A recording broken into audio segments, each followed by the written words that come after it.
So what if we could just start over? Redesign the very idea of a state from scratch, but with all the technology we have right now. And I'm not talking about some minor tweak or a new policy. I mean a complete, radical overhaul of how we organize ourselves. Let's really get into this idea. You know, when you look around today, it kind of feels like we're stuck between a rock and a hard place. On the one hand, you've got this rising sense of chaos, where our systems just can't seem to cope. And on the other, you have this chillingly efficient vision of total digital control. It's the big question facing pretty much every modern society. And let's break that down, right? So on one side, you have democracies that feel, well, a bit stuck. They get bogged down by populism, they're wildly inefficient, and they're almost always thinking about the next election, not the next generation. But the alternative? That's the digital Leviathan. States using all this amazing tech for total surveillance, social credit systems, and absolute top-down control. Honestly, neither one sounds great.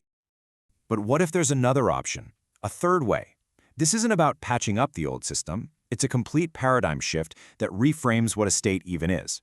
And this is where this wild idea of the state as a protocol comes onto the scene. For hundreds of years, we've had this one idea of the state, right? It's the one we all learned in school. It's a physical thing, a hierarchy with borders, buildings, armies, and it has the ultimate say over a chunk of land. It's very top-down. Now, this new view just flips that completely on its head. It says, hey, what if the state isn't a thing at all? What if it's more like a protocol?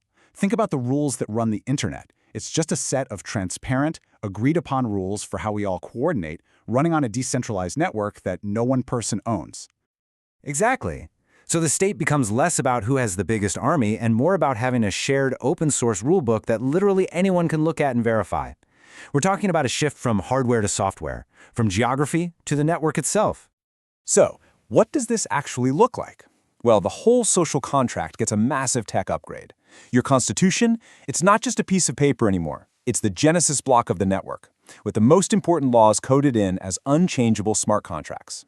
Citizenship, that's your private cryptographic key, your totally secure digital passport. And your merit, your reputation, your expertise, that's represented by a unique digital token that you can't sell or give away. You have to earn it.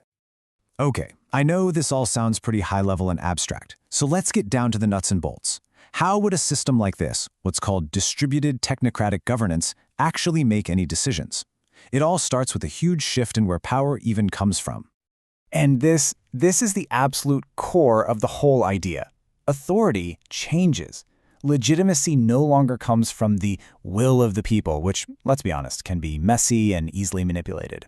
Instead, it comes from verifiable truth. Decisions are based on provable data and expertise, not on who wins a popularity contest. So how do you do that? Well, there are three key tools. First, you have Soulbound Tokens, or SBTs. Think of them like permanent digital merit badges for your skills and credentials that are locked to you. Second, domain-weighted voting. This just means a climate scientist's vote on a climate bill is worth more than mine is. But my vote on, say, media policy might be worth more than hers. It's all about expertise in a specific area. And third, something called quadratic voting, which is a clever way to let people show how much they care, protecting really important minority expert opinions from getting drowned out. The whole process for making a law becomes super structured and, crucially, automated.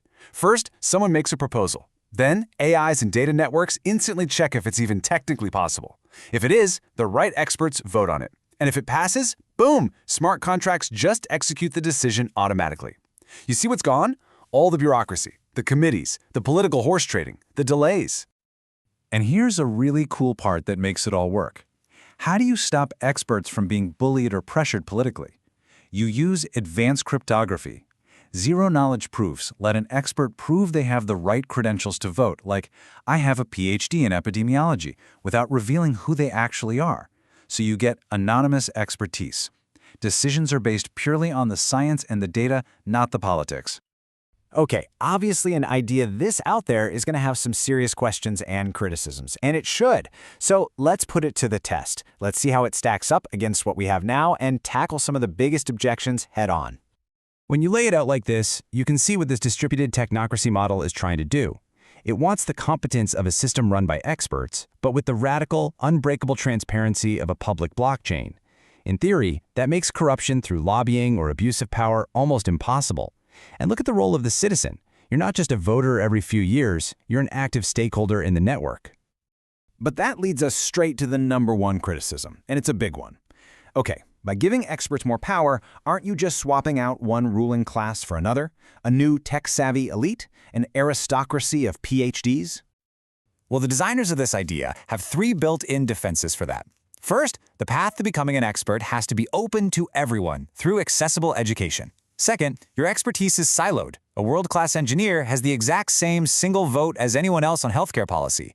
And third, and this one is huge, you can code in a public veto, a kind of kill switch, so if the experts go way off the rails, the general population can step in and stop a decision. All right, on to the next major problem. We know algorithms are written by people, and people have biases. So if code is law, what happens if that code is biased or just plain wrong? Aren't you just creating a new kind of digital tyranny that's even harder to fight? The proposed defense here is one simple but powerful concept: radical transparency. Every single line of code that runs the government would be open source. That means anyone on Earth can look under the hood, audit it, and call out flaws or biases. And it's super important to remember, the AI is just a tool for analysis. Humans, the verified experts, are still the ones who cast a final vote. Okay, but what about cheating? This is a classic internet problem. What's to stop someone from spinning up 10,000 fake expert accounts to swing a vote? It's called a Sybil attack, and it's a real threat to any online system. There are 2 main lines of defense. The first is technical, using strong proof of humanity systems to make sure that one account really does equal one unique human being. But the second defense might be even stronger. In this system, real reputation, the kind that gives your vote weight, can't be bought. It has to be earned, credentialed by credential over years. That makes it incredibly expensive and time-consuming to try and build a fake identity that actually has any power. So, after going through the whole model, its strengths and its weaknesses, we land on the big practical question. Is any of this even possible? I mean, how on earth could we get from where we are today to that? It feels like a science fiction leap. Well, the path forward isn't really a revolution, it's imagined as more of an evolution. You'd start small. You could run this system as a shadow government in parallel with the old one, just as an advisory board to prove it works. Then, you could try it out in small local pilots, like a city council. If that goes well, maybe you integrate it into specific government departments. Only after all that, as a final step, would you consider a constitutional change to make it the real source of authority. At the end of the day, all of this entire massive idea, it's really an attempt to answer one single monumental question. Can we upgrade the tools we use to cooperate as a species to actually match the insane complexity of the problems we've created for ourselves? Which leaves us with this one last thought to chew on. For centuries, the symbol of power, of sovereignty, has been a flag planted in the soil.